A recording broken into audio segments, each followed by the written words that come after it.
வணக்கம் நலம் தானா வீவர்ஸ். இன்னைக்கு ஜவ்வரிசி இட்லி செய்ய போகிறோம். ஒரு சேஞ்சுக்காக வித்தியாசமான இட்லி. ரவை 1 கப்பு, ஜவ்வரிசி மாவு ஜவ்வரிசி 1/2 கப்பு எடுத்துக்கணும். முதல் நாள் நைட்டு மாவு ஜவ்வரிசியை ஒரு தடவை கழுவிட்டு தயிர் ஊற்றி கொஞ்சமாக உப்பு போட்டு ஊற வச்சிடணும் நைட் ஃபுல்லும். அதுதான் இது. இப்போ தயிர் ஊற்றி, தயிர்னா கொஞ்சம் தண்ணியும் ஊற்றிக்கலாம். நல்லா மூழ்கிற அளவுக்கு கொஞ்சம் ஊற்றி வச்சிட்டோம்னா ஊறிடும். அதே மாதிரி காலையில் எழுந்திரிச்சு ரவை, வறுத்த ரவை, அதை 1 கப்பை அதையும் கொஞ்சோண்டு தயிர் ஊற்றி ஊற வச்சிடணும். அது இது ஜவ்வரிசிலேயே ஊற்றி ஊற வச்சுக்கலாம். நான் உங்களுக்கு தனியாக காமிக்கிறதுக்காக தனித்தனியாக எடுத்து ஊற வச்சுருக்கேன். இதை இப்போ மிக்ஸ் பண்ணிட வேண்டியது தான். இதையும் ஒரு 20 நிமிஷம் இதில் போட்டு ஊற வச்சிடணும். இப்போ இதில் உப்பு இதுலேயும் கொஞ்சம் போட்டுக்கணும். அதுக்கப்புறம் தாளிக்கணும். இப்போ தாளிக்கிறத காமிக்கணும். தாளித்து அந்த மாவில் ரவா இட்லிக்கெல்லாம் தாளிப்போம் இல்லையா, அது மாதிரி இதையும் தாளிச்சிடணும்.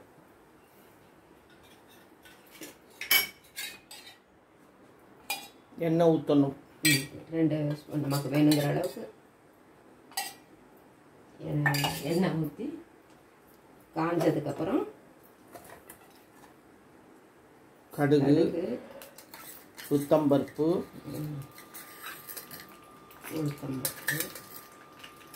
கடலைப்பருப்பு நமக்கு பிடிக்கும் தெரிஞ்சதுன்னா நல்லா நிறையா கூட போட்டுக்கலாம்.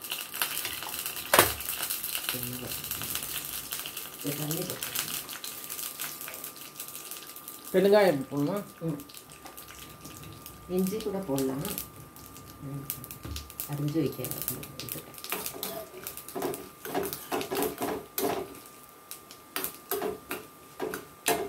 இது ஒரு பச்சை மிளகாய், அவங்கவுங்க காரத்துக்கு தகுந்தாப்புல நான் ஒரு பச்சை மிளகாய் விதையை எடுத்துட்டு சின்ன சின்னதாக கட் பண்ணி வச்சுருக்கேன். இந்த கடுகு வெடிச்சிருச்சு, பருப்பும் சமைந்துருச்சு.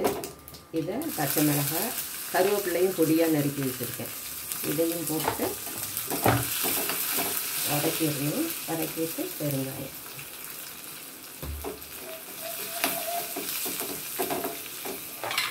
போட்டு இந்த சூட்லேயே பச்சையாகவும் போடலாம். கேரட்டை நான் கொஞ்சம் அப்படியே எண்ணெய்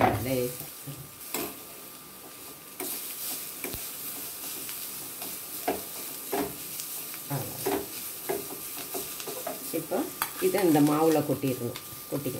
நமக்கு வேணுங்கிற காய் சேர்த்துக்கலாம். இதில் வேணுங்கிற காய்னா குவான்டிட்டி, பச்சை பட்டாணி, பீன்ஸு இதெல்லாம் கூட சேர்த்துக்கலாம். அடுப்பில் தண்ணியை கொதிக்க வச்சிடலாம். கொத்தமல்லி போடணும். கொத்தமல்லி போடணும். கொத்தமல்லியை பொடியாக அரிஞ்சு இது பச்சையாக போட்டுருவோம் இல்லையா, அது மாதிரி பச்சையாக போட்டாச்சு. இது கிண்டணும்.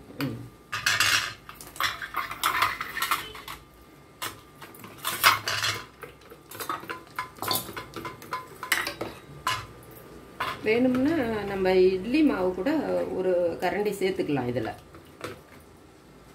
நல்லா ஊறி இருக்கும். ஊறி இப்படி ஜவ்வரிசியை இப்படி நசுக்கணும்னா நல்லா நசுங்கிடும்.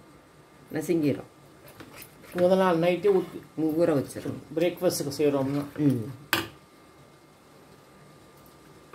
ராவும் நல்லா ஊறிடுது. அது சீக்கிரம் 15-20 நிமிஷம் நம்ம செய்யறது. முந்திரி பருப்பும் போடலாம். ஆமாம், நான் மறந்துட்டேன். முந்திரி பருப்பும் போடணும் இதில்.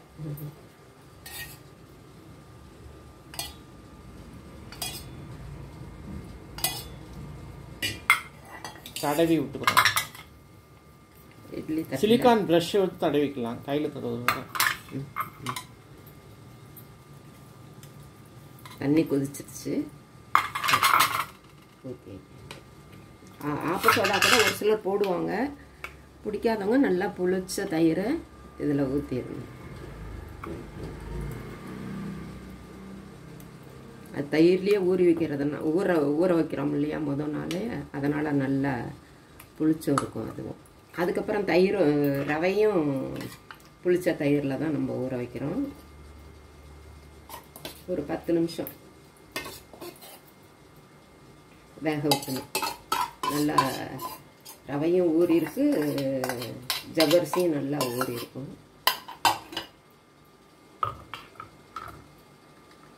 இப்போ இது தண்ணி கொதிச்சிருச்சு. தண்ணி கொதிச்சு தான் வைக்கணும். கொதித்து வச்சுட்டு 10 நிமிஷம் கழித்து காமிக்கிறோம். வெந்த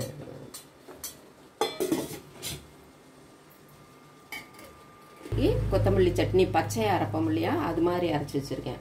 இது வந்து பச்சை மிளகாய் கொத்தமல்லியை நல்லா 2 தடவை கழுவிட்டு, நல்ல தண்ணியில் ஒரு தடவை கழுவிட்டு அதை பொடியாக அரைஞ்சி எடுத்து வச்சுக்கணும். அதில் கொஞ்சம் தேங்காய், கொஞ்சம் புளி, உப்பு, ஒரே ஒரு பல்லு பூண்டு, கொஞ்சமாக இஞ்சி இதெல்லாம் போட்டு அரைச்சிட்டு இப்போ தாளித்து இதில் கொட்டணும். இது வந்து தாளித்த சட்னி, ரெட் சட்னி, மிளகாய் சட்னி, பொடியும் தொட்டுக்கலாம். இதுக்கு இப்போ தாளிக்கணும். 10 நிமிஷம் ஆச்சு. நல்லா வெந்துருச்சு. இந்த ரெடி ஆகிடுச்சு. எடுத்து வச்சாச்சு. நீங்களும் இது மாதிரி செஞ்சு பாருங்கள். ஒரு சேஞ்சாக இருக்கும். ஜவ்வரிசி ரவை இட்லி. நலம் தானா சேனலுக்கு சப்ஸ்கிரைப் பண்ணுங்கள். வேறு ஒரு வீடியோவில் பார்க்கலாம். தேங்க்யூ.